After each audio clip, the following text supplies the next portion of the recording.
Well, hi, everyone. I'm Raquel Lopes, and I'm the Executive Director of the World AIDS Museum and Educational Center. And on behalf of us at WHAM, the Wilsonian Public Humanities Lab, and the Wilsonian FIU, we welcome you to today's event, Art in the Service of Change, a conversation about AIDS activism with Sarah Schulman and Avram Finkelstein. In addition to our sponsors, we are grateful for the support of FIU's Center of Women's and Gender Studies, as well as the Albert LeBage Center of History in the Public Interest at Villanova University. And as a reminder, 15 members from today's audience will be randomly selected to receive a free copy of either Sarah Schulman's book, Let the Record Show, or Avram Finkelstein's book, After Silence. Hi, everyone. Thank you for joining us. My name is Julio Capó, and I'm a history professor and the deputy director at the Wilsonian Public Humanities Lab at FIU. And I'm thrilled to be here with my friend and colleague, Raquel Lopes. Today's event, where we'll hear from two people whose work I have long admired, we all have, and have been at the forefront of AIDS activism for many years, is done in conjunction with a new digital exhibition I worked on with my friend and colleague, Shoshana Resnikoff. Let me tell you a little bit about it first. The WPHL partnered with the Wilsonian FIU to create a freely accessible digital exhibition that uses the museum's one-of-a-kind collection of HIV/AIDS posters from around the world. It's posters from over 40 countries, a collection generously donated by Henry Hacker and family, titled Messages from a Pandemic, AIDS Graphic Communication. The exhibition features AIDS posters from Cuba, Vietnam, Uganda, Australia, Luxembourg, Venezuela, Tahiti, Trinidad and Tobago, Tanzania, the United Arab Emirates, and many, many others. And it tells us an important story about communication and design, one that resonates very deeply today as we face another pandemic that also utilizes posters to communicate ideas of safety, of caution, and of community. Today's program, Art in the Service of Change, highlights the critical role that art has played in AIDS activism, specifically now with the work of two figures in the transformative organization that fought against the violence, discrimination, and apathy that targeted those with HIV for so many others. Formed first in New York City in 1987 among the LGBTQ activists, the AIDS Coalition to Unleash Power, better known as ACT UP, is an activist group that combats violence and inequities targeting people living with HIV, among other social and political causes.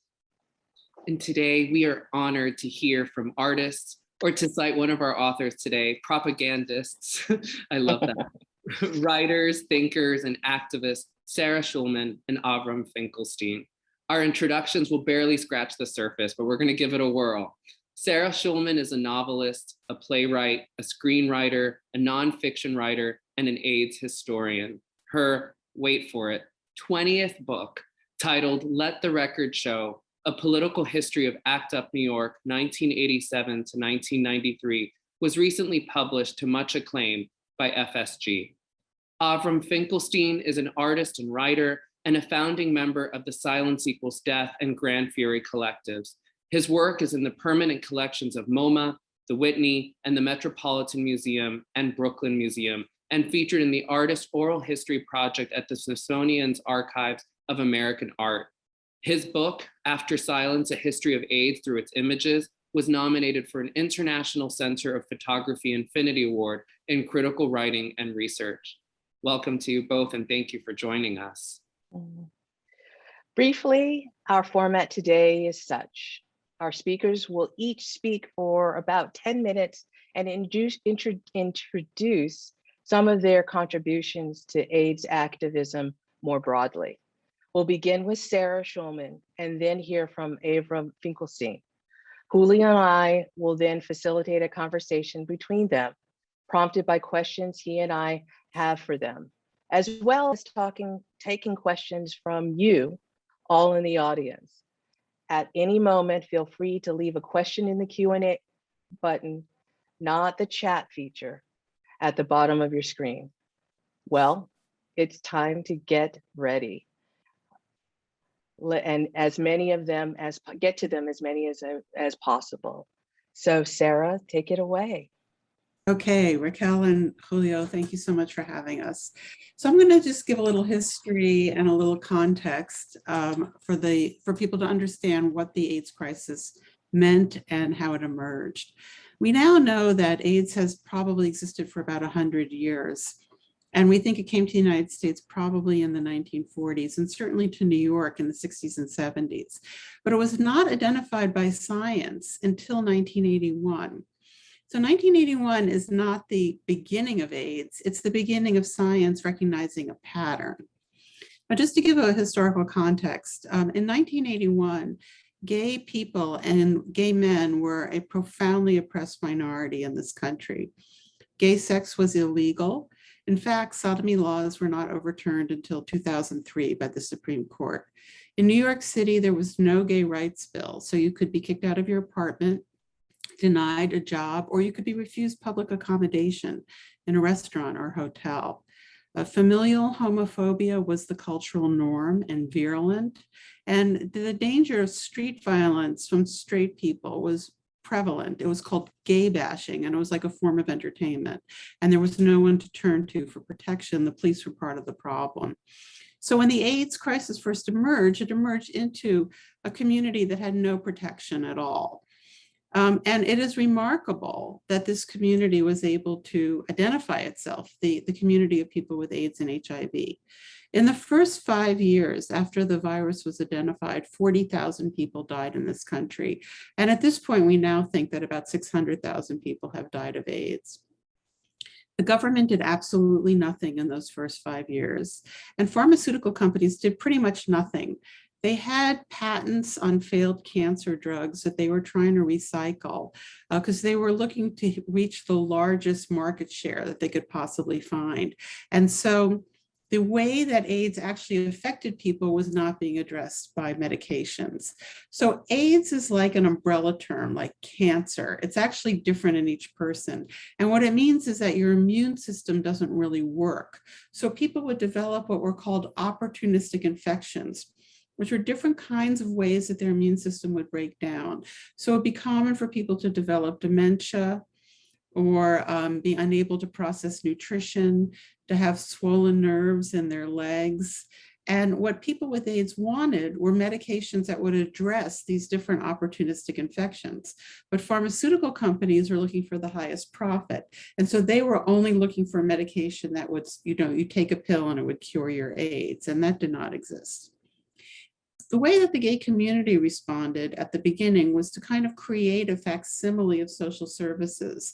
There were gay men's health crisis, which created a kind of buddy system where volunteers would be assigned to help people do their shopping or just sit around and talk.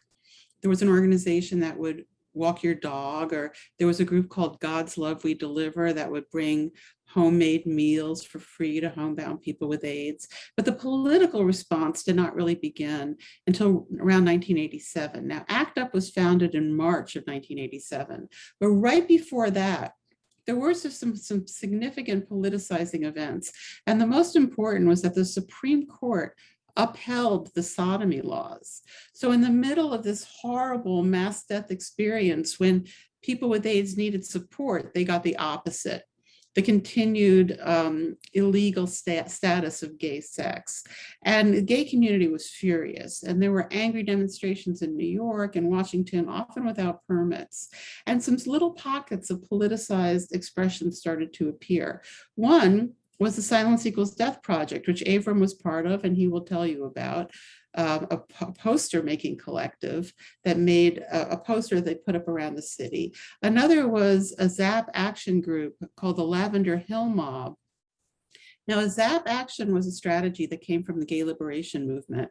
And people who do ZAPs are people who are very alienated from power, because it's kind of like you burst in and sort of mess everything up and mess up business as usual. And the Lavender Hill mob dressed up in concentration camp uniforms and burst in on a meeting at the CDC.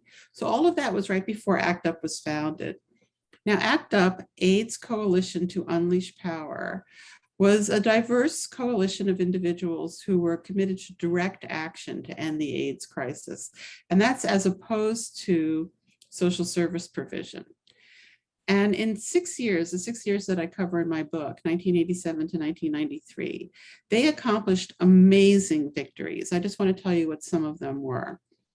ACT UP and the larger AIDS movement forced pharmaceutical companies to change the way they research medications so that they actually met the needs of people with AIDS.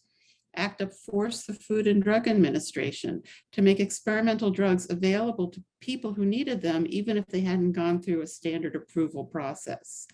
ACT UP forced the government with a 4-year campaign to change the official definition of what symptoms you needed to get an AIDS diagnosis so that women with HIV could qualify for benefits and be part of experimental drug trials. ACT UP made needle exchange legal in New York City. And at a time when the Catholic Church was very, very powerful, this was before the priest sex scandal, the cardinal was often more powerful than the mayor and was even in office longer. The Catholic Church in New York tried to stop condom distribution in the public school system, and ACT UP in December of 1989 disrupted Mass at St. Patrick's Cathedral, confronting the Catholic Church, and defeated them in this campaign. But I think most importantly, ACT UP changed the way that people with AIDS and queer people felt about themselves and the ways that we were represented in the mainstream media. Now, I want to talk for a minute about influences and ways of, so a little bit more creative ways of understanding how political movements get influenced. ACT UP was a predominantly white gay male organization, and it did have significant participation by women and people of color. But it was influenced in many different ways. So one is that most people who were in ACT UP were born in the 1940s, 50s, and 60s.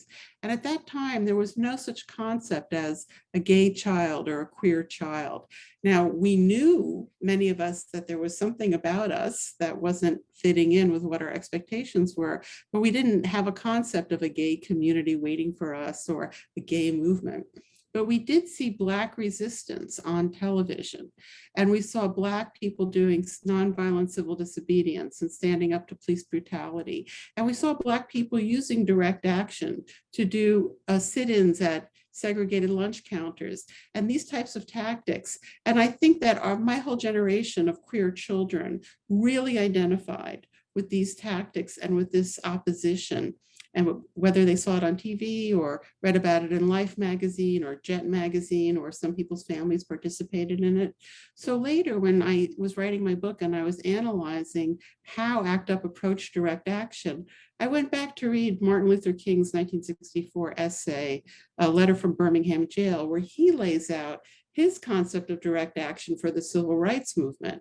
And it was absolutely identical to what ACT UP did, even though we never talked about it. We never studied his article, but we had internalized these tactics. So the similar approach was that you become the expert on your issue. And by being the expert on your issue, by educating yourself, you create the solution.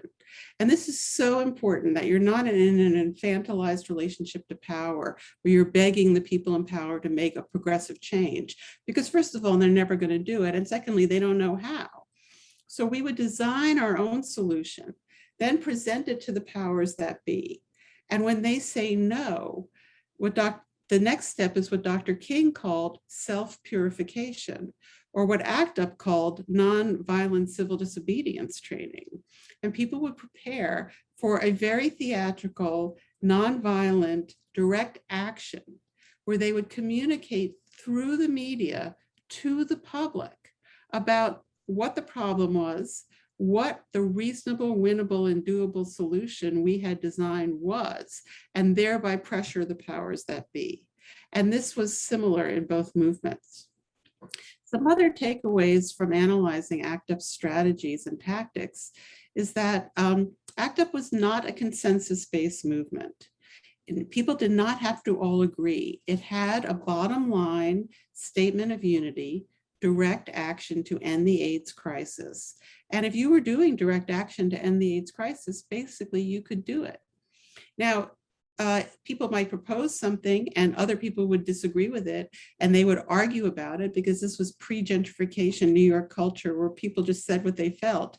But in the end, if you had an idea and I didn't want to do it, I just wouldn't do it.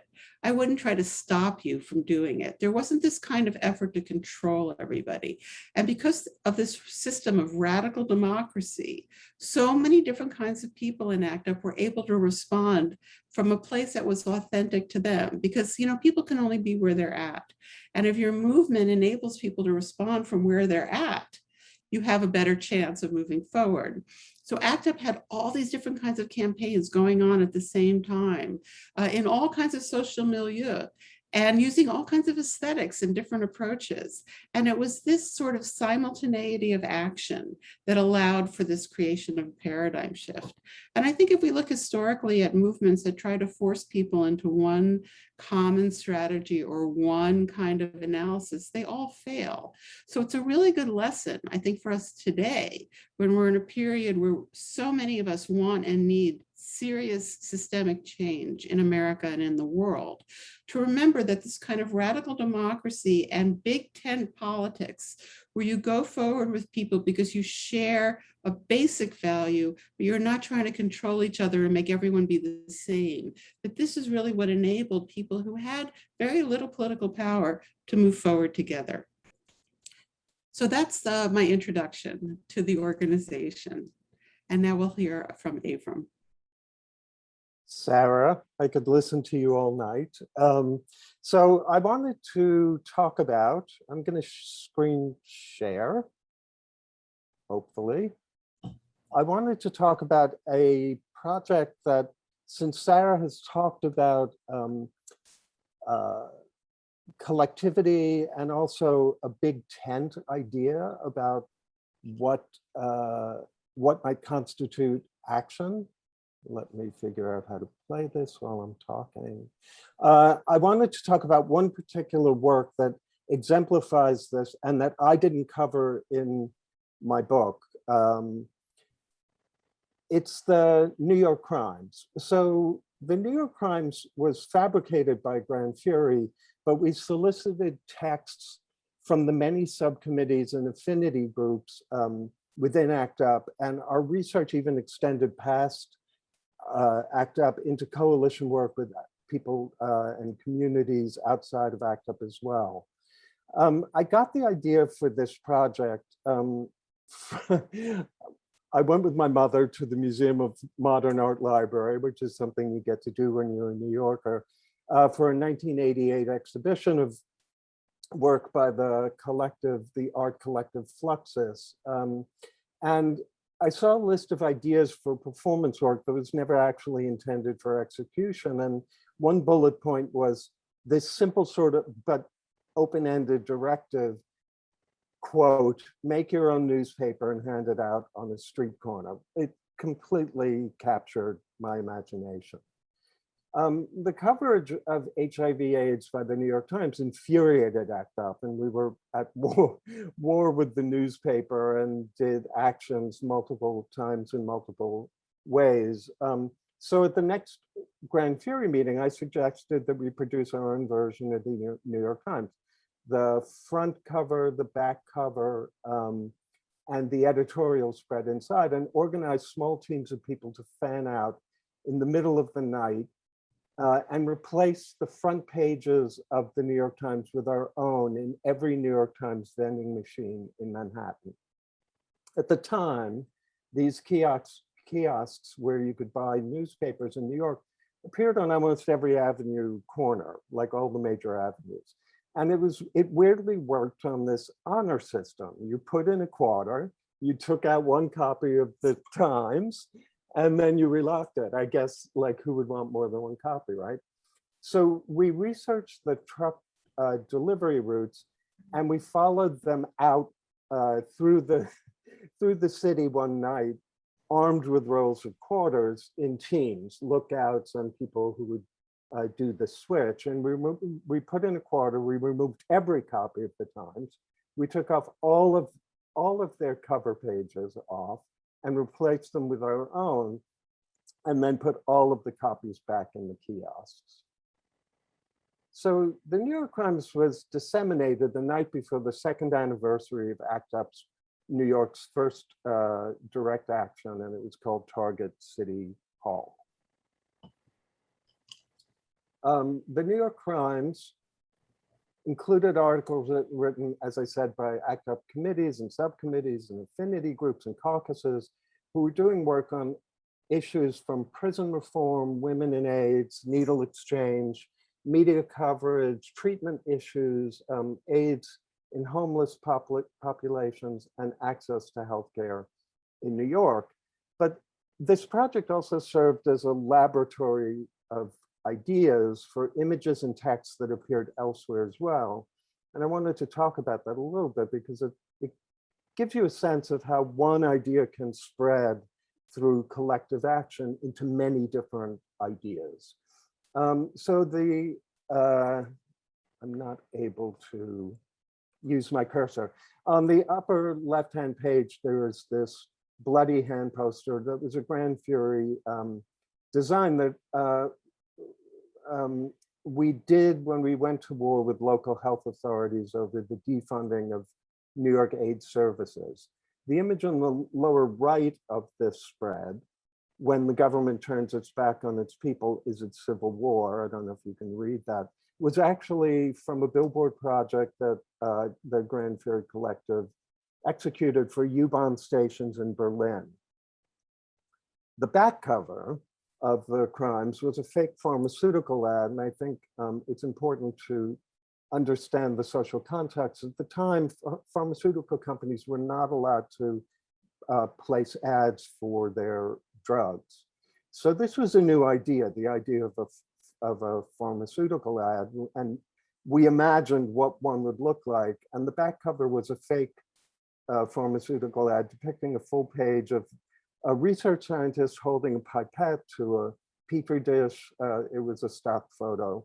And we used a quote from Patrick Gage, who was from Hoffman LaRoche, and he actually said this: 1 million people with AIDS isn't a market that's exciting. Sure, it's growing, but it's not asthma, which gives you a sense of, as Sarah was saying, the ways in which the drug industry thought about AIDS at that time.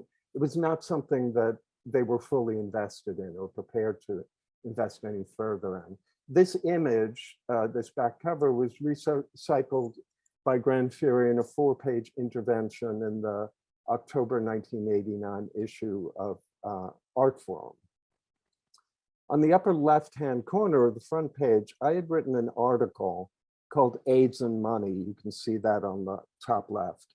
It's the first time the appearance of the phrase healthcare or wealthcare was used, I used. And it's a line that I later recycled as a rejoinder text for a poster that we did, Enjoy AZT. So as Sarah alluded to, AZT was the most expensive drug in AIDS history when it was approved as the first AIDS therapy in 1987. And as Sarah, I believe, was referring to this when she said it was a failed cancer drug that had already been paid for by the public as a drug for cancer, but it didn't work. So they pulled it off the shelf. It showed some efficacy for AIDS, but it was poisonous and it only worked 50% of the time.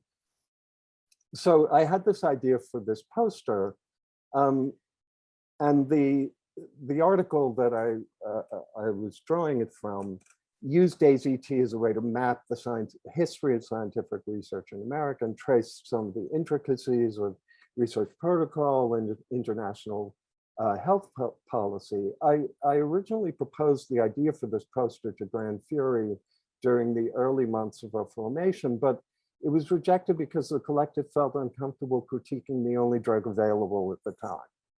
So I developed this drug, developed this poster with another ACT UP collaborator, Vincent Galeostro. Enjoy AZT became a street poster that we used to announce ACT UP's May 21st, 1990 demonstration, Storm the NIH, the same National Institutes of Health that developed the Moderna COVID-19 vaccine, and PS is still headed by Anthony Fauci. When Enjoy AZT first appeared on the streets of New York, it was fairly ubiquitous. ACT UP had wheat pasting parties, and we would all go up and cover the city with material.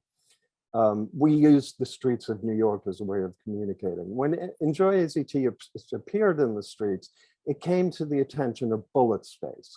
Bullet Space was an artist squad in the East Village doing work around gentrification and homelessness in New York's Lower East Side. And they were actually instrumental in the Tompkins Square Park riots. They approached us and asked us to reproduce the poster. You can see it in the mix of posters we pasted on the wall on the right-hand side, second from the top row. They asked if they could reproduce the poster as a silkscreen print to raise money for anti-gentrification work. And they also repasted it around the streets in Lower Manhattan. The silkscreen version of this poster that was repasted was bound into an artist book, and that was the fundraiser. Between these wood covers, it was called Your House is Mine, and it contained 29 posters. You can see it here on the walls of the Whitney on the left-hand side. That's the silkscreen version from the artist portfolio. It contained 29 posters by local artists, including David Warnerovich, Martin Wong, Seth Chabikman, and Missing Foundation, the anarchist collective that was also involved in the Tompkins Square Park riot. So this book is included in the permanent collections of the Metropolitan Museum, MoMA, the V&A, the Whitney Museum, the Brooklyn Museum, the Gutenberg Museum. The New York Times, I'm telling you this because it sort of traces the way in which something that appears in the street during an activist moment can be embraced by multiple communities and have multiple uses. And as long as you think agilely and flexibly about this work, and in my case, I've always considered this work to be in the public domain, and so did Grand Fury and the Silence Equals Death collective before them, we always agreed to things like the use of it by a anti-gentrification group. So the New York Times also led to another coalition interaction. While New York Times, while Grand Fury was working on to assemble the text for New York Times, I happened to meet a member of CISPAS. CISPAS was the committee in solidarity with the people of El Salvador. They were an American activist group that was opposed to United States funding in support of Salvador and the Salvadoran military during the war in Nicaragua. Grand Fury was aware that CISPAS had produced a similar one-page broadsheet that looked like the New York Times, and they'd actually been taken to court by the Times. And in my conversation with the member of CISPAS, I was surprised to learn that not only was the New York Times font for the logo, the masthead font, copyrighted, but every single font in the New York Times was copyrighted as well. So she sent me this copy of the broadsheet, and Grand Fury studied it. And we were aware of this lawsuit and had decided prior to learning the lessons directly from CISPAS that we weren't interested in going to court with the paper, but rather in disseminating underreported AIDS information by squatting on their authorized voice of, in New York, we call the New York Times the Gray Lady for some reason.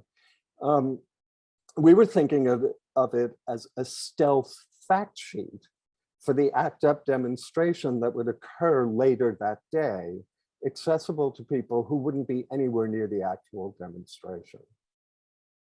We did, however, make sure we didn't use any fonts that that were copyrighted, and we made sure it was very clear that we were a parody.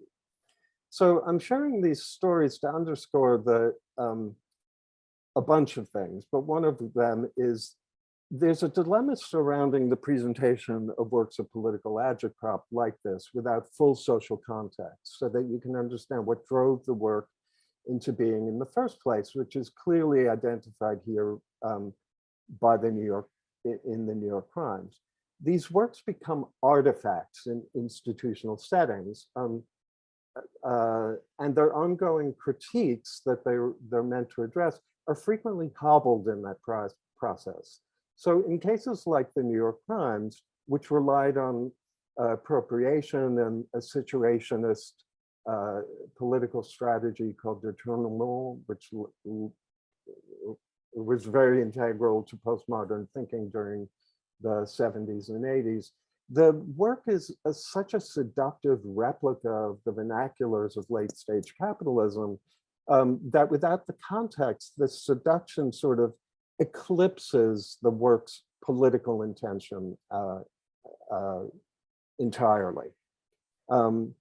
The political point of the New York Crimes is that on one single day in New York City, a small group of activists, I mean, we're talking about 24 tops, armed with $10 in quarters. We each had a roll of quarters, $10 roll of quarters. So it was maybe $50, and producing the newspaper was maybe $350.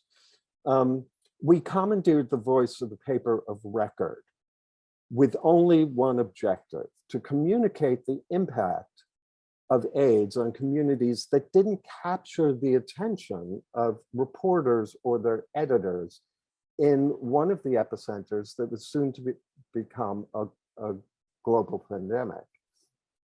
Everything about this project, from conceptualization to collective writing, to collective editing, to production, to its extra legal dissemination, was low tech and viral and relatively inexpensive.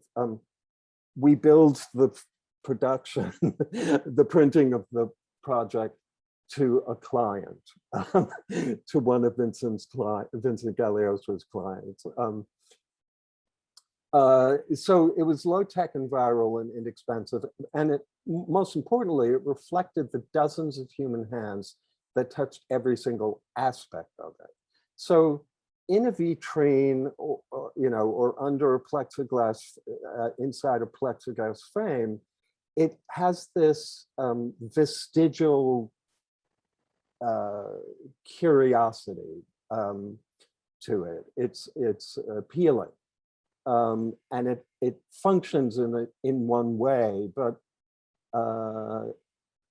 in actual fact, on the streets of New York that day, it had only one intention. It was an earnest attempt to save lives in multiple communities. And that's why I wanted to talk about it.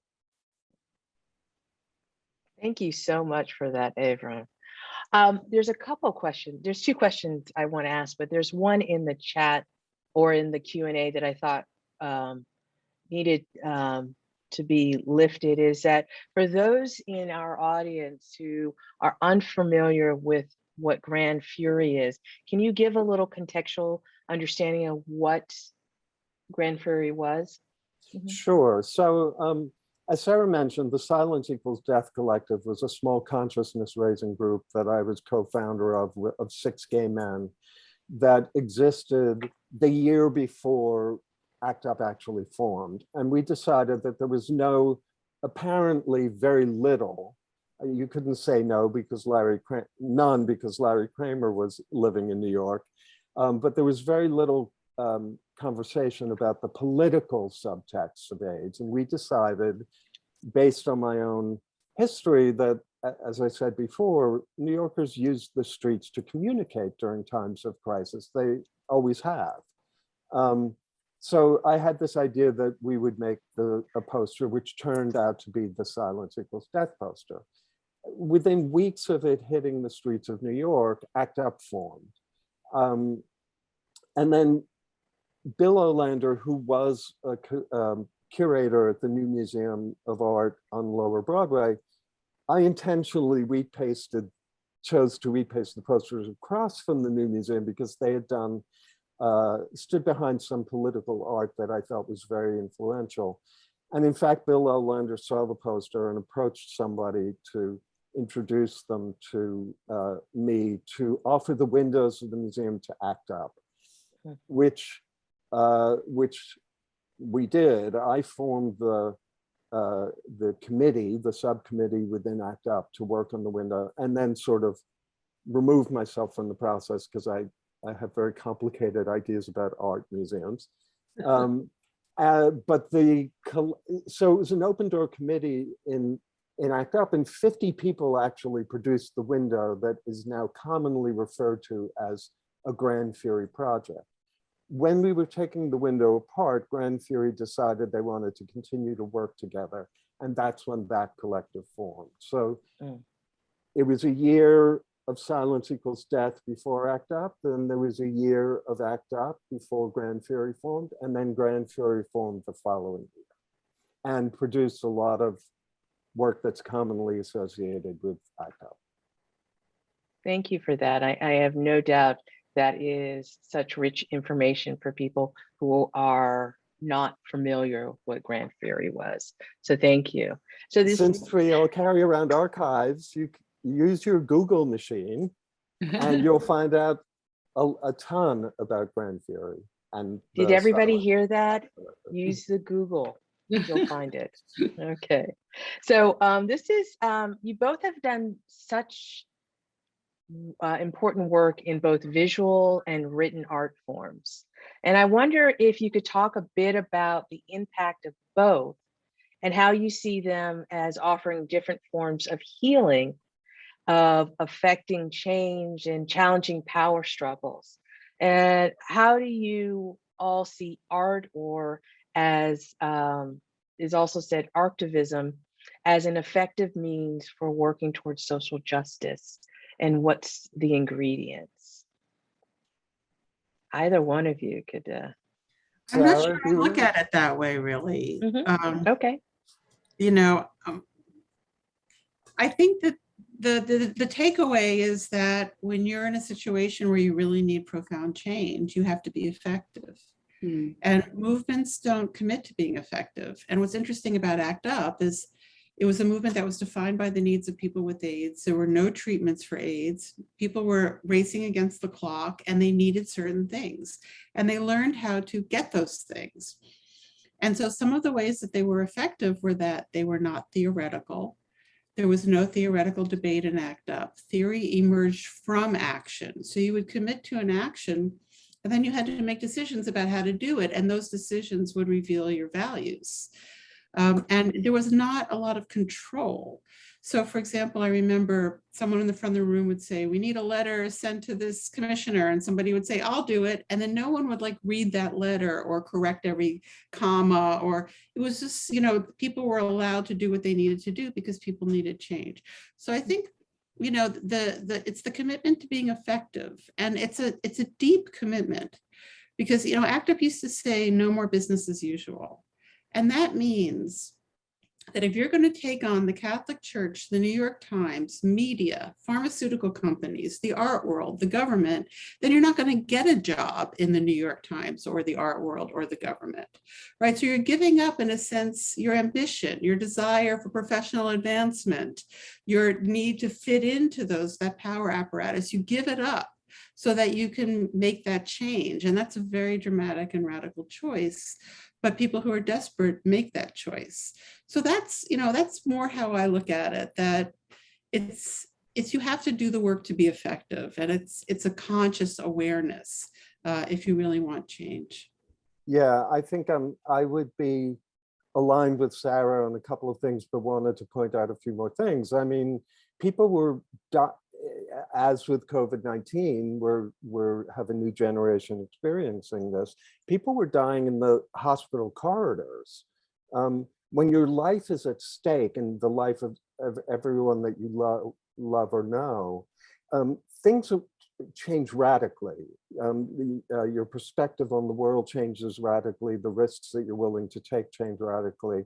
And I think politicization is actually a process of taking the next step, of political step for yourself. So ACT UP was a coalition, as Sarah has pointed to in a couple of different ways, of people who were at different political stages taking different political risks, and frequently on behalf of one another. And another way in which I agree with Sarah is that, so if you take the Silence Equals Death poster, which you can Google if you don't know what it is, it was considered to be to give voice to a whole generation of activists. Well, I see it completely the opposite. I feel like if ACT UP hadn't happened to form, it didn't come along. It was a gestation period in New York that was 6 years long of trauma for individuals all over the city. If ACT UP hadn't happened while the posters were in the street, the posters could have come and gone and you would have never heard of the Silence Equals Death poster. Apologies to those of you listening who still haven't heard of the Silence Equals Death poster. So in fact, it was the group of activists responding to the call of that poster that made the poster what it is, which I think is very much what Sarah is trying to say. I think it's super interesting, Sarah, that you didn't talk about the written or spoken word, because, all right, so one of the catalysts for ACT UP was Larry Kramer, who wrote a play. Well, I didn't know who Larry Kramer was. I didn't go to see that play. I didn't know any theater queens. I was an East Village dude. All of my friends were in bands and doing drugs and went nowhere near Broadway. So I think that you can't overlook the importance that theater and writing had as well, Sarah, it seems. Well, I mean, just bringing it to the moment that we're in right now, right? We're in a very crazy moment right now, and perfection is impossible and safety is impossible. And if we need perfection and safety in order to move forward, we're going to lose. So I want to go back to an idea that ACT UP believed in, which is harm reduction. You can't solve everything, but if you can act and live in a way that tries to reduce harm and accept the complexities and nuances of that, you have a chance of going forward. I have 1,000 questions. I'm sure everyone has 1,000. I am sitting here going, oh my God, that is rich right there. I'm like, we could go so many places right there. Yeah. I think if my first initial thought thinking about, I'm kind of thinking about what you call AVE 2.0 in this moment, and then kind of putting it a little bit in conversation with Sarah's gentrification of the mind. That is so, I'm kind of thinking about this moment among so many things in gentrification of the mind, which I'm now putting in conversation with Let the Record Show. You tell us about multiple forms of loss, something you partially attribute to AIDS, a loss of a generation of artists, a loss of creativity, a loss of space and community, and so much more. But I wonder then, is thinking about what steps we can take, if you think we can, right, to revive or resurrect or at least mitigate some of this loss. Can the gentrification of the mind be undone? I'm curious where gentrification, so gentrification of the mind is the concept that gentrifying cities changes the way people think. Right. Because when cities are mixed, then the people who live in that mix know that other people are different than them. Mm-hmm. And this knowledge of difference produces ideas for the world. But when you homogenize a city, you homogenize that process. And so cities cease to be places that produce ideas. Gentrification is about political will. Gentrification could be ended tomorrow. If New York City had 500,000 affordable housing units, if there was commercial rent control, if rent control was expanded, if landlords were fined for vacancy, if people had to pay fines when they buy to flip rather than to live, it would be the end of gentrification, and cities could become places of cultural renaissance again. Yeah. So this is about political will, and these demands are reasonable, winnable, and doable. They are material. They are substantive and concrete. I'm not saying socialist revolution for all. I'm saying commercial rent control. Right. You know, so I think that one of the lessons of the movements that have been successful is to have concrete demands that are actually winnable. And that's one of the things that's really interesting right now for me is that there are so many radical young people of color in the government. These people in my time would have been the leaders of very extremely marginal leftist movements. And now they're in the US government, and they're bringing very interesting legislation. If you watch what Cori Bush just did with the eviction bill and all of this kind of stuff, and they've got infrastructure bills, and they've got social network bills, and they have Green New Deal bills, and these are very concrete material things. So partnering between community and these progressive people in government is an option that we haven't had before. And it doesn't mean capitulating to them. Right. You know, but it's an option that didn't exist in the past. Yeah, and I think I agree with, I second everything that Sarah said, but I come at it from a slightly through the back door, let's say.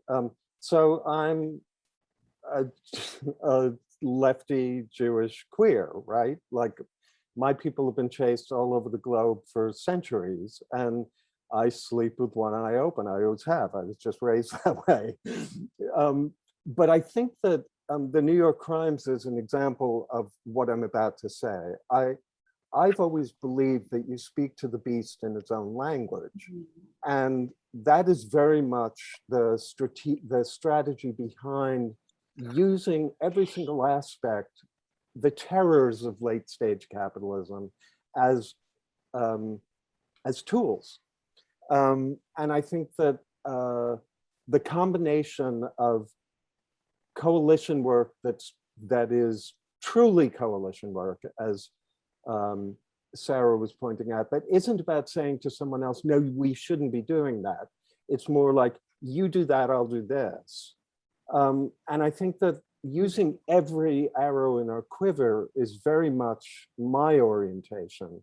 So I've done projects for Get Out the Vote projects. I've done projects for free vaccine, COVID vaccine worldwide. There isn't anything I won't do to change the system and chew away at it from the margins. And I think that one of the things that as marginalized people, we have the ability to do is to see the world from the margins. And that's very much an important part of activism, is being able to see the world as it is and figure out what you're going to do to chew away at the corner that's closest to you. I think that it's to me, perceptions are really important, and it all depends on who is in the body of the perception. And so I look at the protests and rallies today, and it's really not uncommon to see a version of silence equals death. In some Black Lives Matter rallies, yes, for instance, you'll see white silence equals death. And there's something so very powerful about silence equals death. The phrase commands attention, and it holds people accountable. And it asks us to think not just as individuals, but as a collective. What do you two see as its impact in a classist, racist, political environment that we live in today? Sorry, Sarah, I'm going to jump in here because I have something to say about this. Silence equals violence is another thing that occurred in the Black Lives Matter demonstration. So the collective, was aware that this was, the equal sign has become a sort of a vernacular of resistance since silence equals death. And we were aware that this was sort of entering the vernacular, and we thought, well, should we be making a fundraising poster for Black Lives Matter? And we thought, you know what, no, the point of these demonstrations, if you look at them, is every single sign is written in magic marker on the back of a box top. It's not about, this is not a moment for slick, produced, generated artifacts. So this is a moment for individual agency. And the other thing I'll say is that Audre Lorde wrote extensively about silence and was part of our thinking about it. So let's not forget that the, as Sarah pointed out originally, this sort of genetic cellular memory of resistance to the lie of the American mind, which is essentially based in race and class, is a centuries-old part of America. And we've been fighting that fight. I don't feel deflated by the fact that we're fighting that fight to this day. I feel like we're finally figuring out perhaps how to fight that fight. And more people are joining that fight. Just want to jump in and say that Audre Lorde was my college professor at Hunter College in the early 80s. Yeah. You've given me, go ahead, I'm sorry. I was going to say, that's all you have to say, Sarah? I know. Don't worry, there's plenty. You're giving me so much to think about. I think, obviously both of you, through your activism, your research, your book, just your lived experiences, have done such necessary and important work to rewrite the dominant narrative of AIDS in the United States and beyond.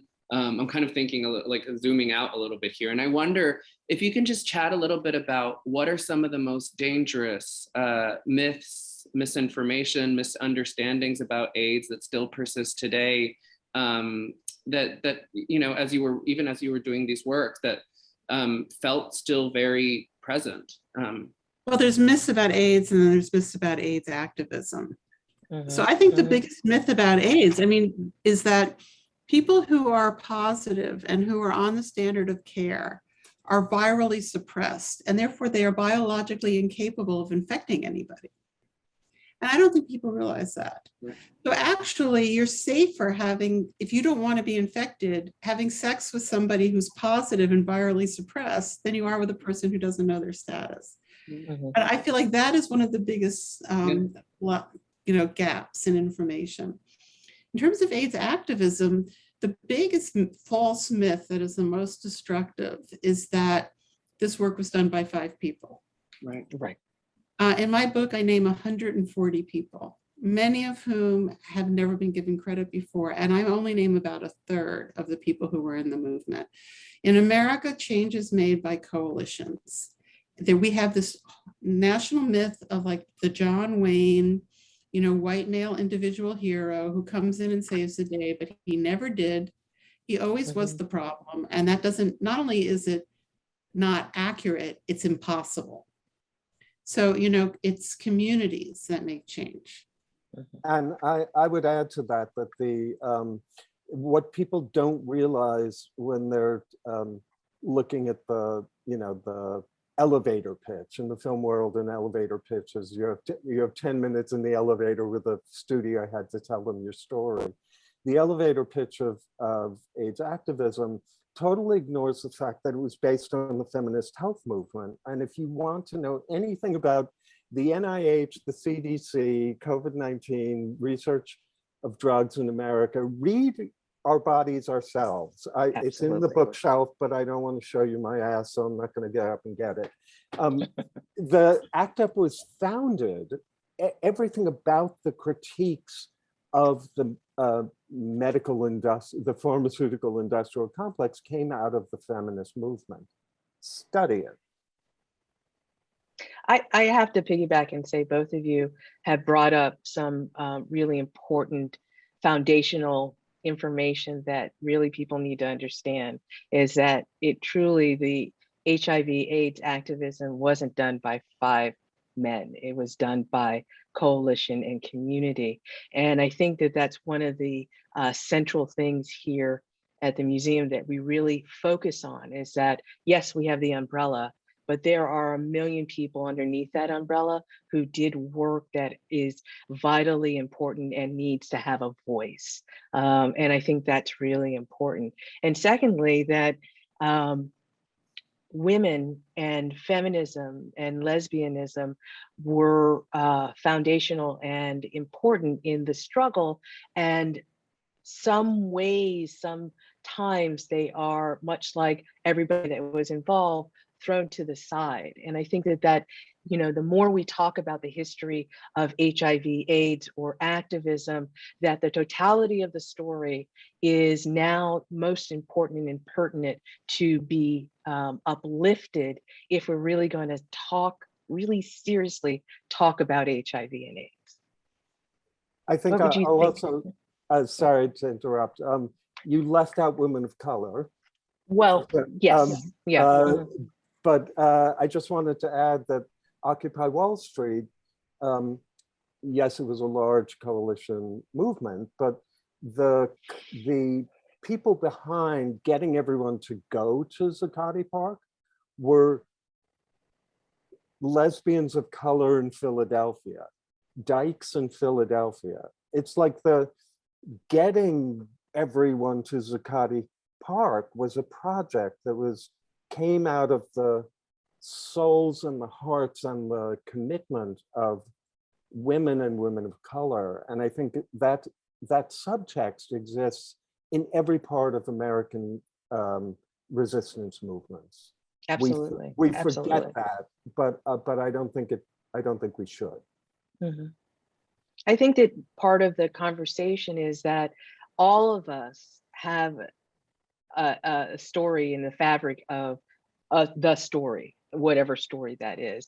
And until we own that everybody had a part to it, we keep compartmentalizing who's important in the story that must be told and leaving out all of the chapters that created the book. Yeah. And I like things like this, that we get to talk openly about topics that people don't want to really delve into.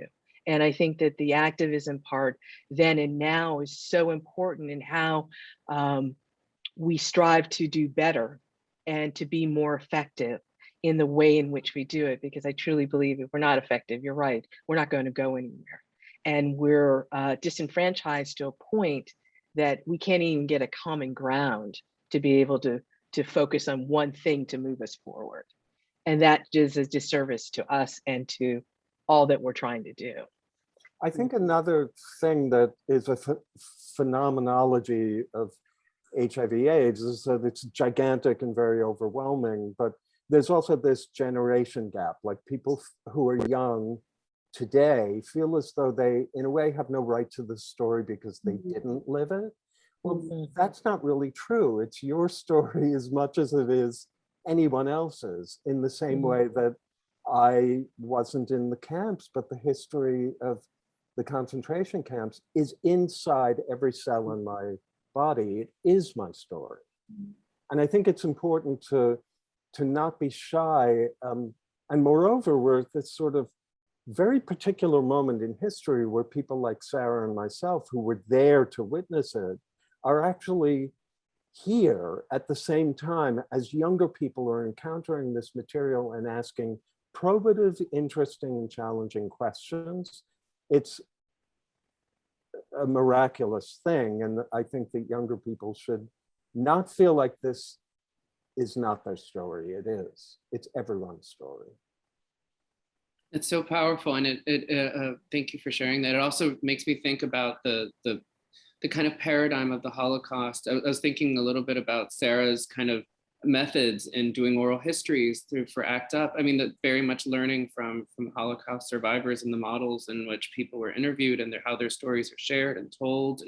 And I have to ask a question that I kind of hate myself for asking it, because it just feels like something we've been doing for a year and a half now. but I just have to ask the other pandemic question. That is like how, as we are currently living through a very different, radically different history, radically different experience of the coronavirus, even many of the lessons both learned and unlearned or never learned from the AIDS crisis constantly reappear. I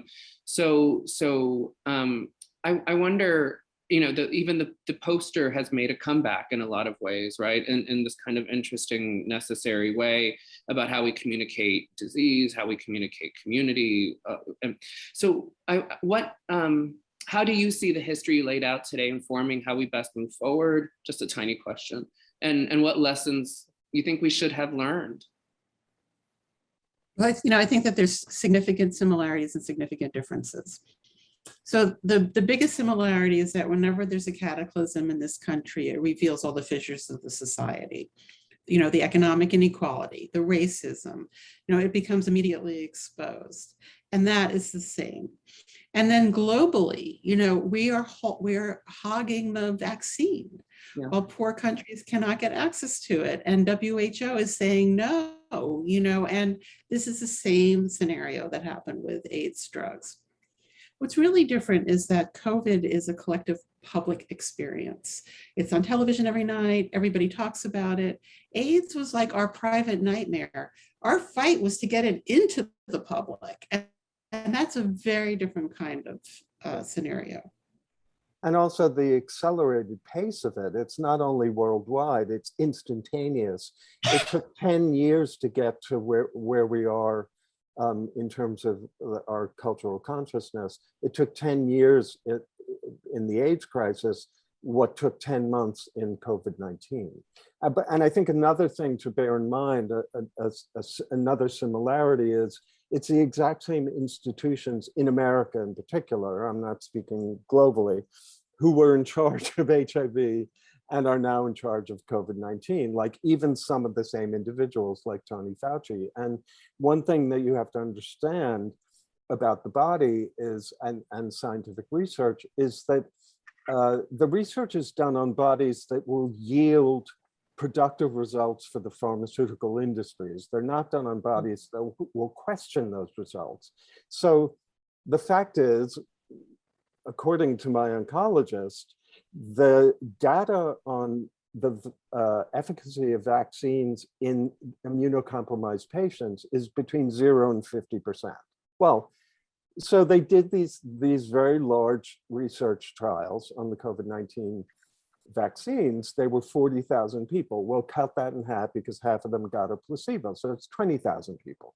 So those 20,000 people were followed. How many of those people were immunosuppressed? How many of those people had specifics that relate to the millions of individual health questions that exist in a population of hundreds of millions of people? So I think it's really important to, I'm not saying that you shouldn't take the vaccine. I'm saying that it's important to understand the way in which scientific research is done and the way the drugs are developed in America in order to understand the entire picture of what's happening in the world. That's a great conversation for an entire panel discussion, because I think that there is a lot of nuggets in exactly what you said that, doesn't say don't take the vaccine, but to understand the history behind it and why there are some that don't respond and the information that needs. That goes with the HIV medicines that are out there that haven't been successfully tested on cisgender women in a way that is necessary to say whether it's going to work effectively for them. As you said, whose body? Yeah. Whose body is it? Exactly. Well, as I look at the clock, I want to do this forever and ever and talk. Are there any last thoughts or wrap ups you'd like to say? Just my final thought is that I think that our current time reveals that we don't need a national healthcare policy. We need a global healthcare policy in which every person in the world has equal access to the standard of care, and that we have to think about it in a large way. Yeah, thank you. I would agree. Just tiny things to think about on this. I know. Let's make that happen. I know we're all so incredibly grateful for your time, your sharing your insights, your knowledge, and your expertise with us. We are, and to everyone in the audience, thank you for joining us, and thank you for, thank you for being a part of this community with us. Check out for those of you who are going to get free copies of the book, you're in for a treat. These are such important and necessary reads. Thank you so much again, and have a good night. Thank you, everybody. Thank you Thank for you, inviting everyone. us. Bye. Bye-bye.